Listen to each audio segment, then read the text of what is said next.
Hey everyone, my name is Dillon Gonzalez. I'm the editorial director of GeekVibesNation.com and also a co-host of the Home Dance Film Festival podcast. And welcome to a brand new episode of No Streaming Required, your weekly deep dive into all the latest and greatest in the world of physical media.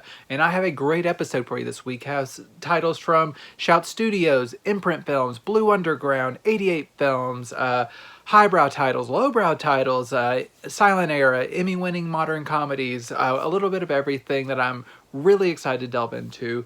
And my first title is one I'm just going to dig right into it. I was very excited about. This is from Shout Studios. This is the 4K release of The Last Unicorn. This is the Steelbook version, which I highly recommend. It's a nice, beautiful release in person, as you can see.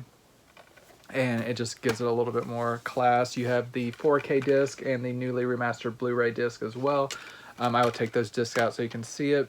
Surprisingly, given my love of animated films, I had never seen this one previously, but this was a really, really good film.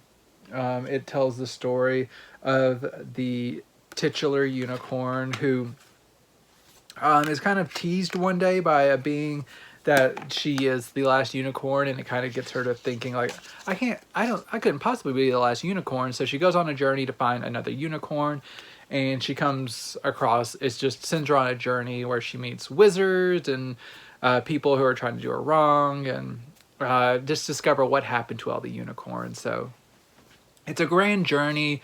It's from Rankin and Bass, so there are some things that will make you raise your eyebrow from a modern perspective, like this tree with that grows boobs and stuff. And but it's just a weird, wild times, like back in the heyday of non-Disney animation. I love to see all the weird shit that they would get into. But if you're looking for it's as weird as it gets, it still is family friendly, and if you have children, I think this is a fun one to kind of get away from just the slick Disney sheen of modern animation and give them something a little bit more texture. It has a great voice cast. It has Mia Farrow, Jeff Bridges, Alan Arkin, R.I.P. Alan Arkin.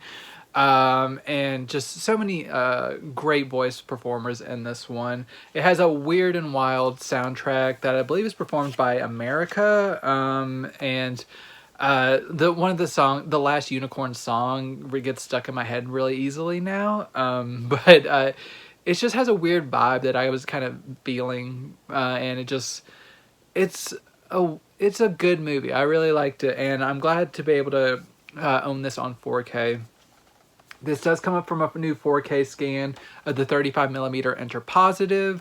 I've heard bad things about the previous Blu-ray that was released, I believe by Lionsgate, or maybe it was by Shout on Blu-ray, but I believe the Lionsgate one specifically had a lot of DNR and stuff that kind of made the animation not look its natural best. From what I can tell, this has a nice amount of film grain, and the opticals, like the opening and closing credits, don't look pristine, but everything else looks pretty nice in terms of just looking organic and clean, but while maintaining the naturally filmic animated qualities, where there's still a few little specks here and there that aren't pinpoint perfect, but it's not supposed to be for this era of animation. But I really liked how this looked.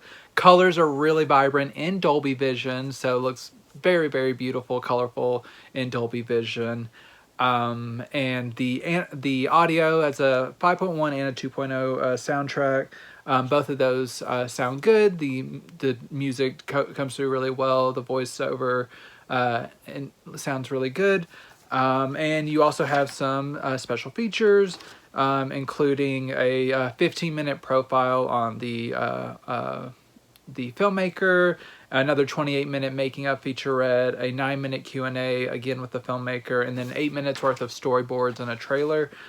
So pretty solid release special features wise, and it just looks and sounds great. So The Last Unicorn, if you're a fan of old school animation, definitely want to check out. And just don't even if you have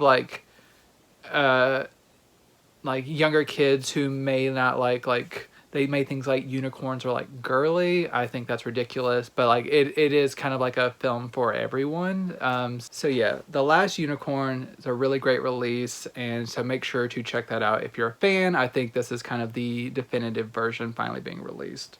My next title is one that I was very, very excited about. It's one of my favorite modern shows, and that is Ted Lasso, the complete series on Blu-ray. They don't call it the complete series. They've retitled it The Richmond Way. I have my theories why.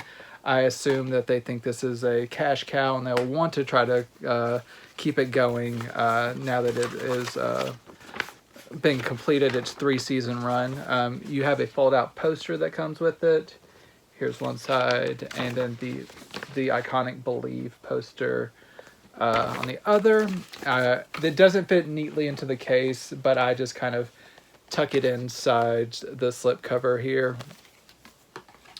So you get all 34 episodes on 7 discs, nicely packed in here. So 2 discs for the first 2 seasons each, and then 3 discs for the last season, because those episodes were sometimes hitting an hour. So besides like the 30-minute mark of the first couple seasons, they would sometimes get a little bit more bloated, but in a good way, because they would usually make that time work for them. But Ted Lasso, for those who don't know, it's like been dominating the Emmys for the past couple years. It was on Apple TV Plus.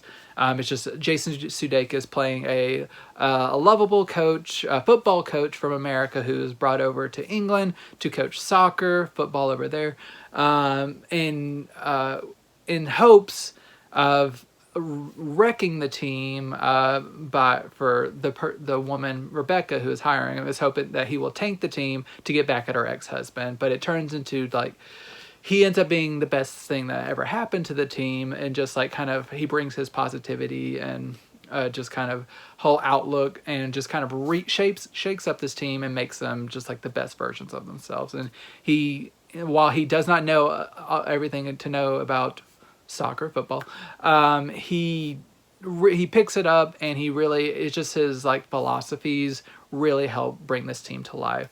It's an easy show to kind of make fun of, or just kind of like not take seriously, because it's so earnest, and it just like it does radiate a sense of joy that is lacking in a lot of modern television whenever there's so many like crime dramas and procedurals and stuff like that. This is just like a really hilarious comedy, but also with a kind of more positive message, and it just leaves you feeling really good. But it's also really smart and clever. I think a lot of people would claim that the show went downhill in its 3rd season. It did have a slight decline in quality, but I never thought it became a bad show. I thought it was still very good, and it was one of the things I most looked forward to watching every week. And it is one that I find myself going back to quite often, and that which makes me especially grateful that it is now on Blu-ray. It was one of my most desired Blu-rays, so I'm over the moon for this release. This looks really nice on Blu-ray. No special features, unfortunately, and DTS 5.1 instead of the Dolby Atmos, which is on the Apple streaming service, but it still sounds really good and looks really good. And more importantly, if I ever need to unsubscribe from Apple, I have my copy here that I can watch and just safely have on my shelf, which is what I hope for all physical media and all of my favorite shows. So if you're a fan of Ted Lasso, pick it up, show these studios that even if these shows are available for free on streaming, which you have to pay for streaming services, you still want to own them, and hopefully they'll keep releasing more of these. I love whenever streaming shows get physical releases. I'm very happy about this one. So Ted Lasso fans, check this one out. It's a really good release. And it's one of the best shows over the last few years. It's just such a fun show. My next title, it's a big one, which I know a lot of people had mixed feelings about whenever it was announced. This is the Arrow Video release of When Titans Ruled the Earth, which is the Clash of the Titans and Wrath of the Titans, the newer Clash of the Titans from like 2010, I believe, or 2009. And then the Wrath of the Titans, which followed a couple years later, I believe in 2012. one of the best things about this release is the cover art. So that kind of slip box comes off and get this nice cover art here, and going on to the back, some really amazing cover art. These are the movies starring Sam Worthington, hot off his starring role in Avatar back in the day. So you do get some art cards, which I'll show off here. So you get here, here, here, and that kind of, each of them have this back here. And then you get a fold-out poster.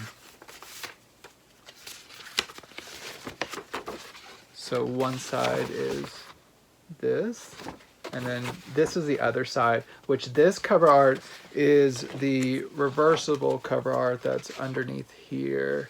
So I'm not going to take the time out to show that off, but that's on the reversible cover art.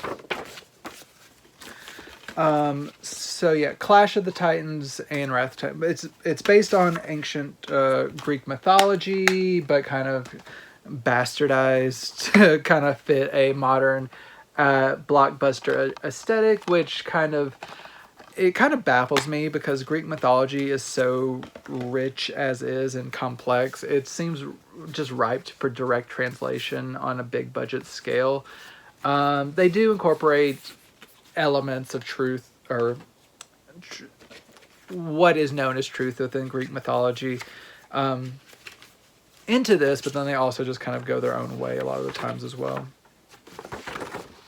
So here's Wrath of the Titans and the reversible cover art poster here. Just confirming that is the other side of the reversible cover art. So Clash of the Titans, it stars Sam Worthington as Perseus, who is a half-god son of Zeus. He does not know so. He's kind of found as a child and raised to be mortal, but he is half-god. This is a really nice booklet that has a couple essays in here. And him eventually losing his family and learning who his parents are, which is Zeus, played by Liam Neeson. And he kind of gets mixed up in this whole rage against like gods against man. Mostly it's Hades, played by Ralph Fiennes, who is in the first movie is putting on his Voldemort voice, which is very distracting. He kind of drops that for the second one. But this is just like a big clash of like gods against men and just creatures, and there's not actually enough titans in the first movie for my liking. That's why I slightly lean towards Wrath of the Titans, just because it has some more kind of like big creatures and interesting kind of like special effects at work. But these are both really dumb movies, and it's more like these are ones that you really have to just kind of like shut your brain off and just like the spectacle, even though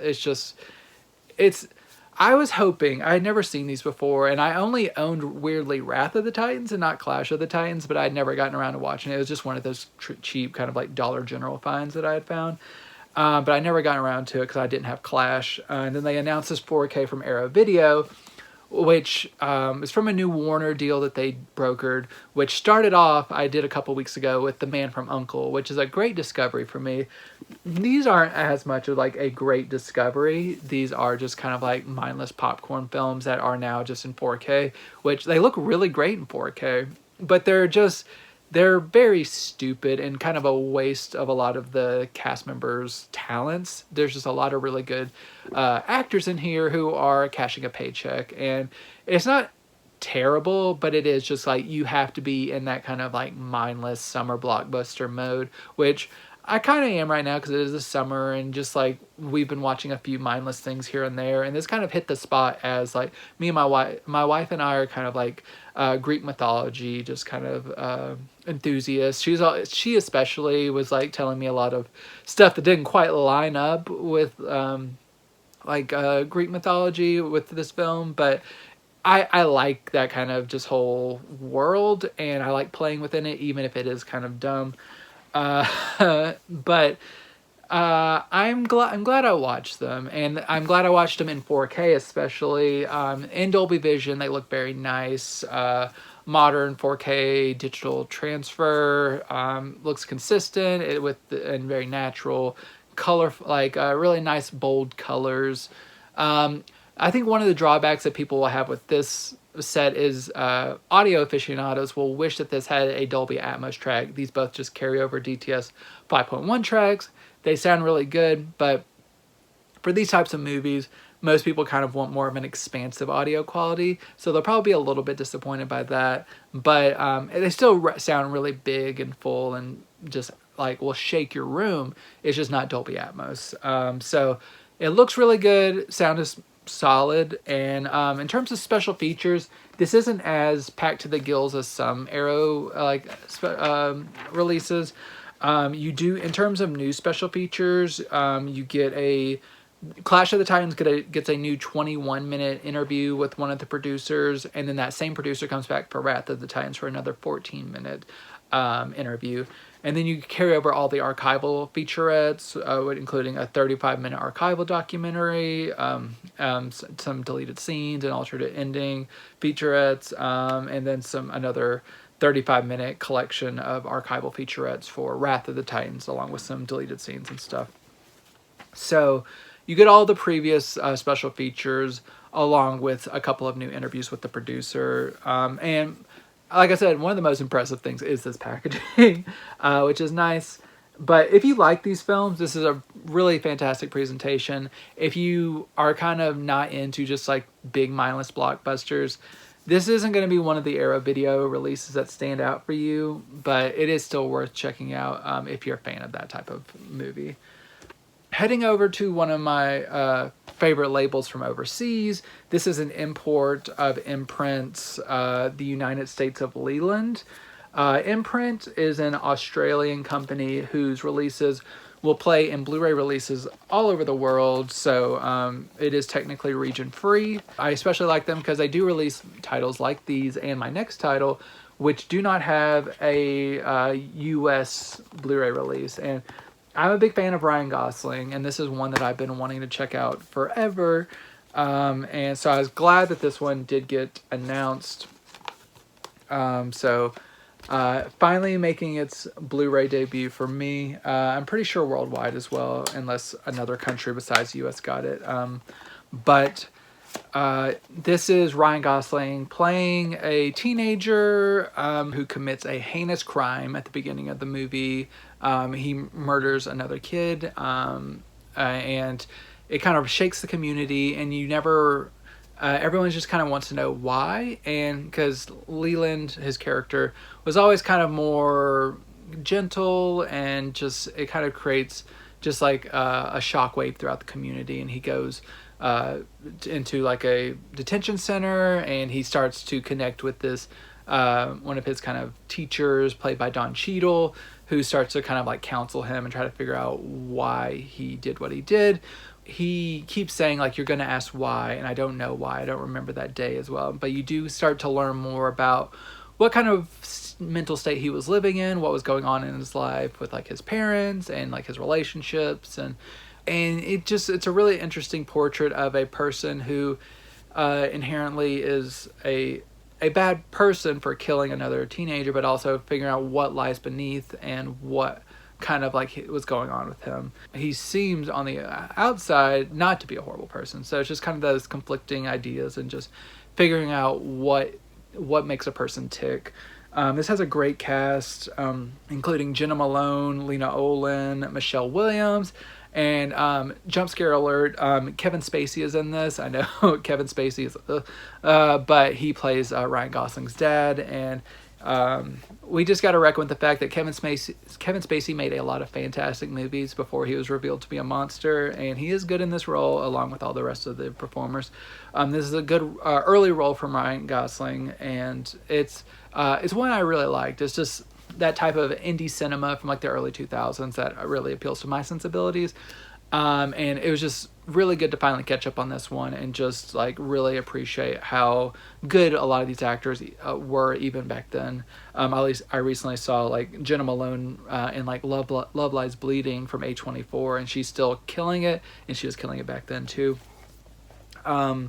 In terms of this Blu-ray, this seems to be an older master from Paramount. It does look a little bit raggedy in spots. I think this could use a new remaster, but in terms of just having this in HD, it does the trick, but it's not like the most beautiful transfer. If you've seen this probably like streaming in HD somewhere, it's probably using the same master. It's just kind of like old and kind of like not lifeless, but just not as vibrant as you might want, but it's passable. Audio's good, 5.1 and 2.0 sound, and then you get a commentary track in terms of special features and a theatrical trailer. So the commentary track is good, and then the trailer. So mostly it's just owning this on HD at all is why most people want to pick this up, even though there's room for improvement if anyone ever picks it up in the US in the future. Hopefully they'll do a remaster for this one. Similar situation for Fresh from 1994. This is one I had not heard of before, but I picked up on the strength of the cast, including Samuel L. Jackson and Giancarlo Esposito. This is a kind of crime drama about a young man who, a young boy, who is running drugs for a couple of different suppliers around town, one of which is played by Giancarlo Esposito. And he's kind of mature beyond his years because he's like very smart. He plays chess with his dad, played by Samuel Jackson, who he doesn't live with because he's just kind of a deadbeat dad, but he's also will meet up with him to play chess. So he kind of has this analytical mind where he's kind of like playing all the angles, and he's trying to get out of the life that he has been kind of born into. But he's kind of like accepted his circumstances and is trying to work his way out and just trying to play all the angles. And this kind of manifests in very brutal ways. This is a very, very tough watch in a lot of ways. I will say this is a trigger warning for anyone who has a sensitivity to animal cruelty. There are a lot of moments that show violence against, like not real violence, but like simulated violence against animals, and including like a dog getting is involved in a dog fight, and then there's a simulation of a dog getting shot, and like in a very visceral way. So I want to put that out there. And there's also, not to put animals before humans, there's also several kids getting shot in this one too. So a lot of violence, a lot of like just upsetting material that's like kind of commonplace for kind of like a gangland movie. But then there's also a really interesting undercurrent of like what a person has to do to get out of like this shitty situation. How it all kind of culminates in the end is very interesting, even though you are unsure about this main character because you have witnessed him doing a lot of stuff that is very tough to swallow. If you are interested in complex character studies and you don't have like a weak stomach for like animal cruelty and stuff, Fresh is a really good movie. It's just it's a very difficult watch. Like United States of Leland, this seems to be from a dated transfer. There's nicks and scratches and stuff here and there. It's not the most crisp situation, but it does look nice overall in HD. Like I said, if anyone ever did remaster this, I'm sure it would look very nice. But this, for being, I believe, a worldwide Blu-ray debut, it does the trick. Compared to Leland, this one puts a lot of work into the special features. In terms of new special features, you get a 23-minute conversation with the director, a 14-minute interview with the actor, a 13-minute interview with the director of photography, a 16-minute interview with the composer, and then a 16-minute interview with the producer. So several new interviews, and then some archival interviews with like Samuel L. Jackson and Giancarlo Esposito, behind-the-scenes footage, auditions, gag reels. So loaded with special features, and the movie itself, it's very engaging, but very bleak. if that sounds interesting to you, check it out. Speaking of bleak, we're heading over to the world of Blue Underground and high crime. This is one of the first Poliziotesi movies released on 4K, which I think is pretty cool. I like that genre of Italian cop dramas. This is Franco Nero, who is one of the greatest, and I will be talking about him again in a few minutes on my next title as well. I love a Franco Nero double feature, which is what I did. And you also, this is the reversible cover art of this. So if you want, this cover art is on the reversible cover art. So 4K disc, Blu-ray disc, and then a booklet here, or not a booklet, sorry. There's a CD soundtrack, which you get listing for here. So if you want the soundtrack, this is a 3-disc release, one of which is that CD musical soundtrack with 20 tracks on it.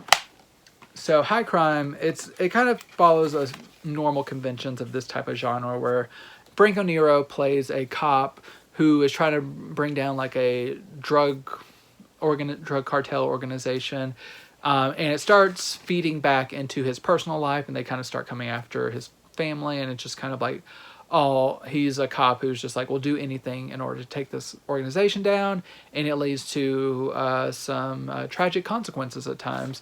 But Franco Nero is in great form. He is just like the king of like Italian cinema in my estimation, especially genre cinema specifically. He's been in so many classics, and he does a really good job in this one. And he puts forth some emotional work near the end, which will really resonate. One really quick thing, this is kind of an embossed cover art. You can't really see, but it's kind of like raised here, which is really a nice textural addition, which I really like. But yeah, if you like Poliziotesi movies, High Crime is one of the better ones I've checked out. And it's really, it doesn't leave you with like a Hollywood ending by any means. It's very, very bleak, but worth checking out. In terms of this Blu-ray, this comes from a 4K master from the uncensored original elements in Dolby Vision. You get English and Italian audio and DTS 1.0 mono. You get 3 commentary tracks. You get an alternate ending. You get a interview with the director and star Franco Nero that's 25 minutes long. You get a 28-minute interview with the director, a 19-minute interview with Franco Nero, a 20-minute interview with the camera operator, a 23-minute interview with the composer, and then another 13-minute featurette as well with like a film historian talking about the movie. So some good special features, great presentation on 4K. If you're a Franco Nero fan, if you're a Blue Underground fan, they put forth their normal level of quality, and then the soundtrack is also great, so you get that CD as well. So Blue Underground, great job with High Crime. My next Franco Nero adventure is from Cauldron Films, and this is Top Line. This is this looks kind of like an adventure film, but it turns into something very different, which I won't spoil for you, but I will kind of let the reversible cover art a little bit spoil it for you with the alternate title, which is Alien Terminator. So it is Franco Nero playing an author. I'll just tell the basic premise, but I won't get into how it goes off. Franco Nero as an alcoholic author who stumbles across a UFO and is trying to warn people against this, and there are forces at play trying to keep him from getting this information out. And as you can kind of see here, at least, there's a cyborg involved, but there's also, it goes into other crazy directions. This is pretty low-key for the first hour or so, so don't expect this to be a balls-to-the-wall mad genre mashup. It plays it pretty steady for the first hour, and then the last half hour, it really goes places, and I really, really appreciate it for that. It really is a nice build-up. You get an alcoholic Franco Nero, you get a beautiful women in his life, it's just wild. But Cauldron Films, you also get George Kennedy is in this with like dubbed over with like a strong German accent. So like mustache twirling German villains. Yeah, it's a fun one, just like kind of weird genre effort, which I was not expecting, but it was more than welcome. In terms of this, you get a 2K scan of the original camera negative, and it's looks really great. It's a good restoration. I didn't notice much in the way of any lingering specks or anything like that. Nice consistent colors. Just a really nice 2K restoration.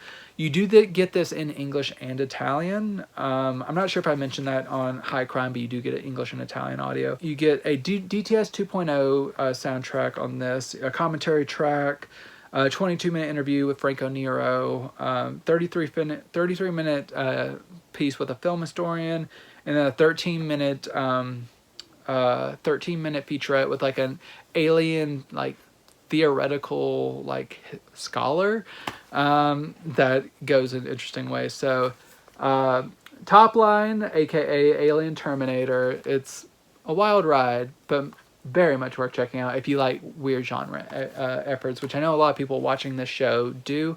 So definitely keep that in mind. Cauldron, they're great. My next standout label is from 88 Films. This is not a new release, but it is new to me, and I wanted to talk about it. This was released a couple years ago, I believe, and this is the Chinese Boxer from Jimmy Wang Yu. This is one of the early 88 films released in the U.S., at least, whenever they started releasing in the U.S. And it is a pretty fun one. If you bought the original release, I think you would have gotten like a booklet and stuff. I was behind the bat, but still a great release.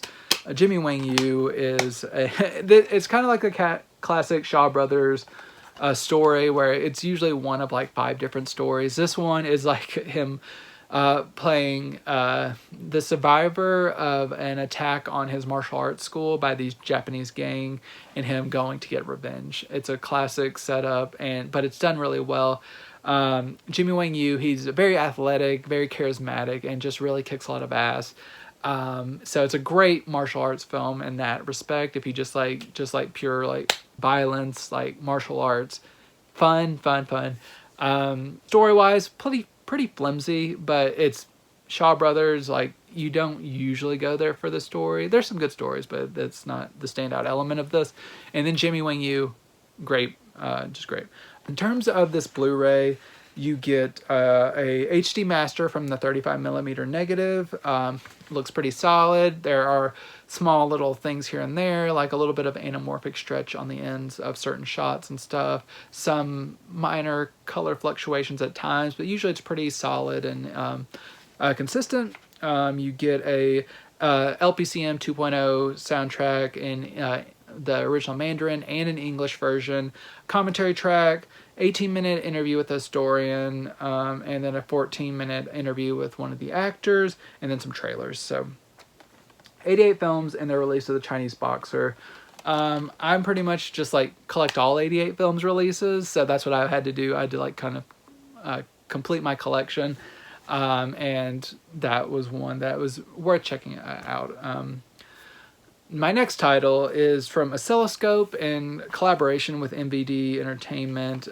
This is Medeski, Martin, and Wood's Not Jazz. Medeski, Martin, and Wood is a name that I had heard quite a bit, but I had never listened to them. I used to work in the music business, so I would kind of live in Nashville, so I definitely was like familiar with them on the music scene and stuff. I just never had listened to them, but I love documentaries, and especially music documentaries, even if I've never heard the music of whoever it is. So I had to check this out just to see how I would react to this. And in terms of a music documentary, it's pretty solid. It's just, it sets you up. It gives you kind of the essentials of what you need to know about this trio, how long they've been around.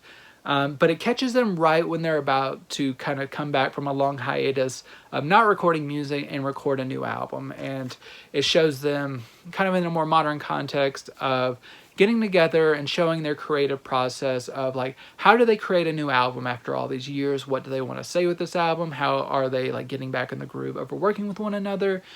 And at the same time, they're reflecting on their legacy of who were they in the past, how they kind of broke genre barriers, as the title, Not Jazz, which is kind of relayed through an anecdote within the movie.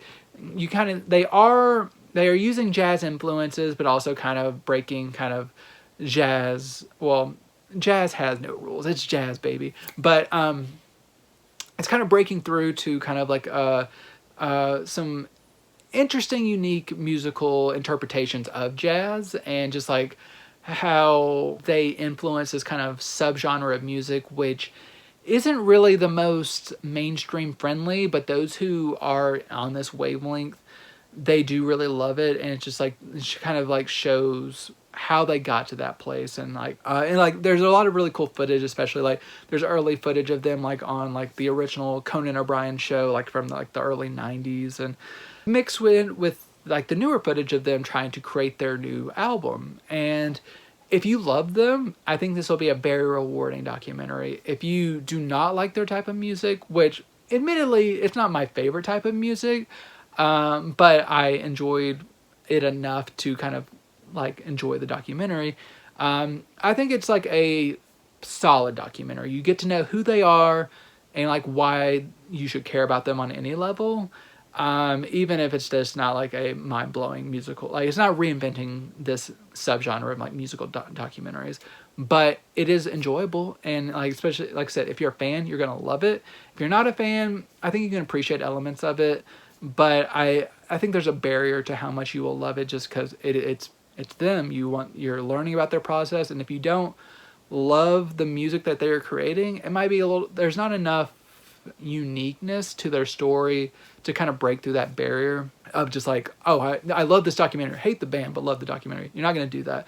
But if you are kind of open to this and at least appreciate them on some kind of level, I think you'll like the documentary. It's a pretty bare bones Blu-ray. It's just a trailer and that's it. But it's 5.1 DTS 5.1 and 2.0 sound. 5.1 sounds great. You want that a lot whenever you're working with a musical documentary, because you want that full band sound in your speakers, and it sounds good. You get subtitles and stuff, but it's just a solid new HD presentation. This is just now coming out, and if you're a fan, check it out. It's just not reinventing the genre, but it's a fun movie. Last week, I delved really deep into the Kino Lorber, mostly Studio Classics line, and I like massive episode. If you haven't watched that one, go back and watch that one. There's like almost 30 titles I dug into. This week, I have a few more titles from Kino, mostly not from their Studio Classics line. So I'm going to touch on a few more titles here from the Kino Lorber library and some of their imprints that I have gotten in since that time, and have been able to check out that I want to put on your radar. And that first one is from Kino Classics. That is Annie Laurie, starring Lillian Gish. This is a silent era feature, which I was very intrigued by because it had some elements that I don't see a lot in silent era filmmaking. So Lillian Gish, who's one of like the top silent era stars, she plays within this story of like feuding Scottish like clans. We have the MacDonalds, and we have the Campbells.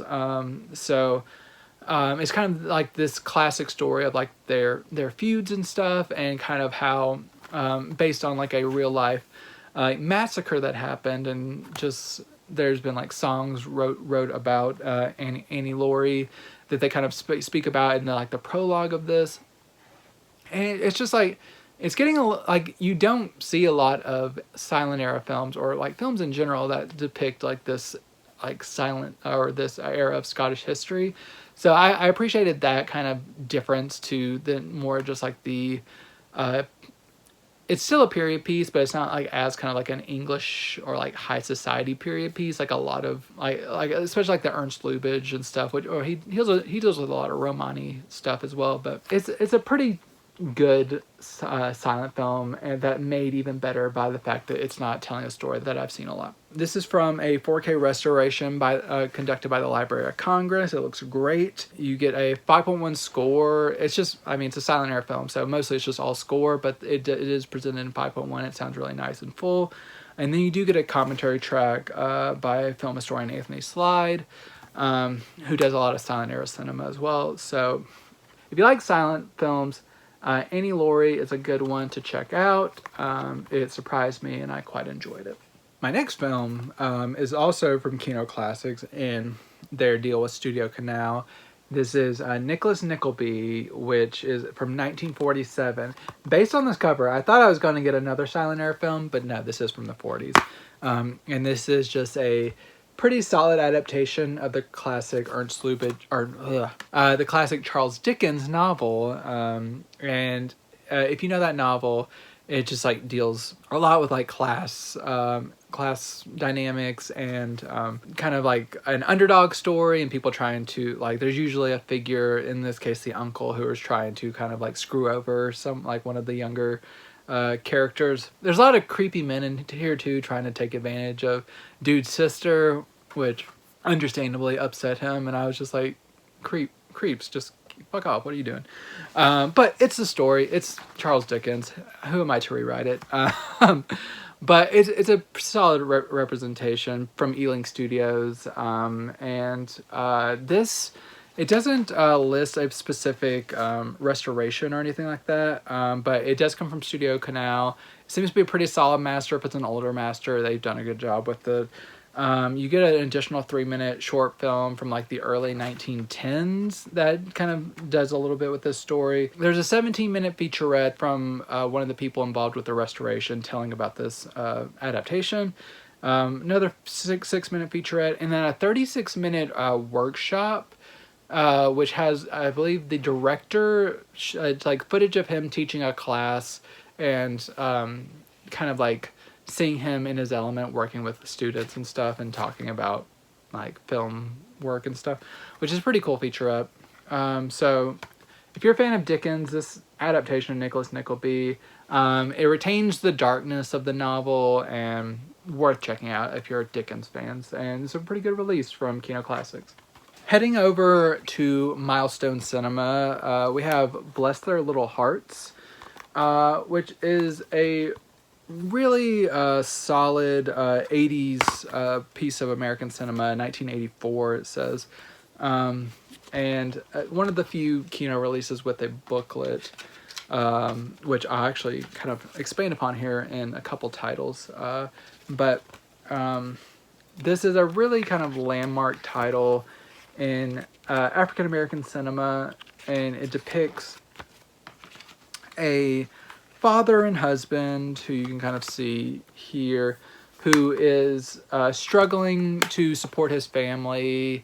He is like, it's during a time of where like there's very little in the way of work. Every job is just like a very kind of like day by day basis, and it is really making this man feel like he's at the end of his rope.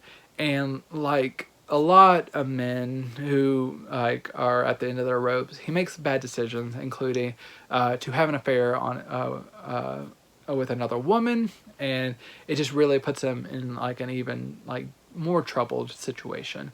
But the way this story unfolds, it's really thoughtful, and it doesn't condemn this character necessarily. He kind of condemns himself, and like his characters rightfully go against him, but the film itself doesn't take a judgmental tone. It takes a really kind of even-handed tone of just showing the struggles of this man who is like involved in a situation that is much larger than himself, which is not an excuse, but the way it kind of like portrays American life and like the African American experience, especially at this time, I think it's really powerful. You get even a greater sense of that through some of the supplemental features of just like exactly how historic this particular film was. Creating a complex character who is not always necessarily defined outwardly by race, even though conventionally in society, in his situation, it all leads back to race.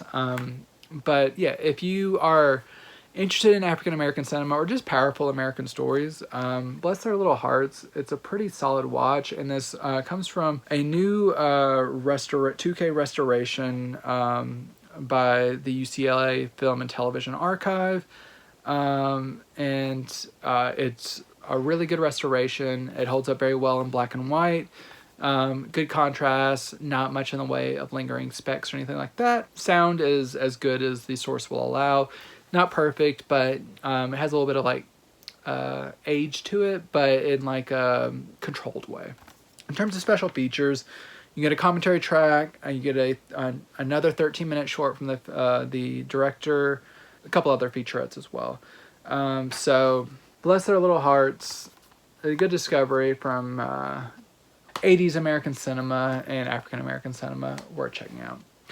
So my final two titles are kind of mysterious in their own ways, but they are each interesting discoveries. My first one is from Kino Classics.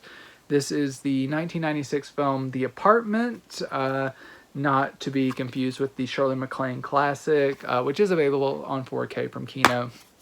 This is the French film with Monica Bellucci and Vincent Cassel and Roman Boringer and Jean-Philippe Ecoffe.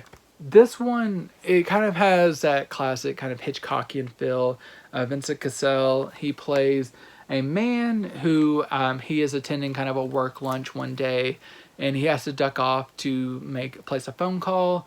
And while he is in a adjoining booth, he overhears the voice of a woman, and he swears it is the voice of this woman that he was in love with many years prior and who kind of disappeared. And before he can kind of check out to see if it is her, she is like run out of the restaurant, and it sets him on a path to try to track her down through any kind of lingering clues that he has about her. And I will not reveal how this journey ends up. I'm not for spoilers, and this has some really interesting twists and turns, but it goes some places that I found really interesting, and it kind of deals with the nature of obsession and memory and just kind of circumstances like within like kind of this pursuit of this dream woman in contrast to reality. And it's really intriguing, and it works out really well. And it's almost 2 hours long, and just the way this is segmented, like there's big developments about halfway through, and then there's also just like the fallout from that as well for the latter half of the movie. It's very intriguing. If you like twisty, mysterious French cinema, The Apartment is a really good discovery. I really enjoyed getting that on my radar. This is not noted as being from a new restoration, but it looks very nice. Really crisp, clear, no damage or anything like that. Clear audio, and you get a commentary track from a film historian and an original trailer. So yeah, I love French cinema, and this is a good discovery. So The Apartment, check it out. And speaking of, another one, classic of French cinema, which I'd never seen before. I am talking about the new 4K Ultra HD release of last year at Marienbad from Alain Resnais. And so, one thing I want to point out before, Kino previously released this on Blu-ray. I own that Blu-ray, but I had not gotten around to watching it. This is the previous Blu-ray. So you get a new slipcover, which is very nice, and I'll kind of dig into that. So here's the 4K release. So the slipcover won't be on copies forever, but if you buy early on, you get this, and Blu-ray and 4K editions of the movie. The Blu-ray comes with only the Blu-ray, but as you'll see, you also get this booklet, which is not like crazy expansive, but you have a really nice essay that I did read afterwards that I am kind of perplexed as to why they didn't include this in the 4K release. So I will be Frankensteining this and to make like the perfect release for me and for this 4K by putting the book into this one. But I think it is just kind of like a slight stumble that it, like if you had the previous Blu-ray release, or if you never got the previous Blu-ray release, you are just missing out on that booklet. This was also previously released way back in the day by the Criterion Collection. It's long out of print, and by all accounts, this new 4K restoration is really an improvement upon that one. I never had that, and I'm also not sure if it ported over all the special features from the Criterion edition. But this movie, it's not dissimilar from The Apartment. Is a very mysterious and kind of challenging watch. This is my first time watching it. And after I got done with it, I was just like, I'm not exactly sure what I watched. Am I dumb? And then I started watching the special features, and I realized I don't think I'm dumb. And I think this is it's very purposefully a challenging film, and it is a story about obsession and perception and stuff, because it's about a man and a woman who are at this kind of like a hotel-esque place, that this man kind of like is trying to convince this woman that they met a year prior and that she promised to run away with him in a year. And he is recounting their dalliances from a year ago, but you're never quite sure if he is being truthful, or like, and she's just been forgetful, or if he is like projecting so much of this obsession onto her that he's trying to manifest it. And you do get a lot of like juxtaposition of like what he is telling her as compared to what maybe happened back in the day, like back a year ago. And time is kind of weird. Like you kind of get a little bit uncertain about what is being in the present or was a year ago. What is real? What is not? What does it mean? And it's all kind of through this prism. All the people within it are also kind of acting a little bit not human completely. Like not human, but like sometimes they'll just like everyone will just stop moving for a second, and it's just like a tableau of people, and it's like a painting. But it's all within like serving this larger vision of Alan Renee and the scriptwriter as well. And their combined efforts to kind of make this very, very challenging text, which there is a supplemental feature here called Marienbad A to Z, which is about, I believe, 51-minute visual essay that really tries to walk you through and kind of unlock a little bit of some of the more challenging aspects of this movie, in addition to some of the other like commentaries and stuff that kind of helps dissect this a little bit. So on my first watch, I haven't been able to give it a complete second watch yet. It is challenging, but I just know that it did make me feel something, which is is enough to make me want to invest time in the future. So if you're a fan of this movie, this is a really good release. This is a 4K release in SDR, so standard dynamic range, no HDR. This is from the 4K Studio Canal restoration, which I believe is the same one used for this release, just now in its full 4K form. So not a night and day difference from the previous Blu-ray, but this does hold together very well. I know if you listened to my last week's episode, I talked about some of Kino's encoding shortcomings in recent months, but I did mention that they seem to usually fare a little bit better in SDR, and that seems to be the case here. I did not notice a lot of like fluctuation in grain or anything like that, or like unwieldy highlights. There are some challenging gradients here, but it seems to hold together pretty well in SDR. So if you're an HDR or nothing person, I don't know what to tell you. You'll be missing out on some pretty solid releases coming from Kino coming soon, because there are a few of these like Marienbad that are in SDR. But this looks nice. What can I say? It looks great. And sound, it ports over the same soundtracks. The aforementioned commentary track, a 33-minute interview with the second assistant director who's now a filmmaker, that 51-minute visual essay, a 49-minute documentary on the production, a 22-minute short film, great special features that really help you appreciate this movie, and then just a really good presentation on 4K. So The Last Year of Marienbad, if you're a fan, this is a good release. Kino didn't screw it up from my point of view. This is my first time viewing it, so if anyone sees differently, I'm open to hearing that. But I think it looks great. Another good one from Kino Lorber.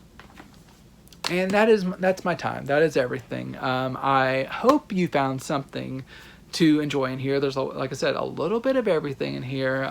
If you did, leave a comment. Let me know what you're looking forward to checking out, what you're picking up. Share this with anyone you think might also like these titles or be interested in these titles. I do this every week. I like to dive deep into every title and just give you a really good overview. So I appreciate those of you who come back every week and enjoy hearing my thoughts on things. I appreciate that. Make sure you're subscribed. I will be back again next week, but until next time, enjoy these movies. He said I could find the other unicorns. But where? Or was the story of the Red Bull just another of his songs?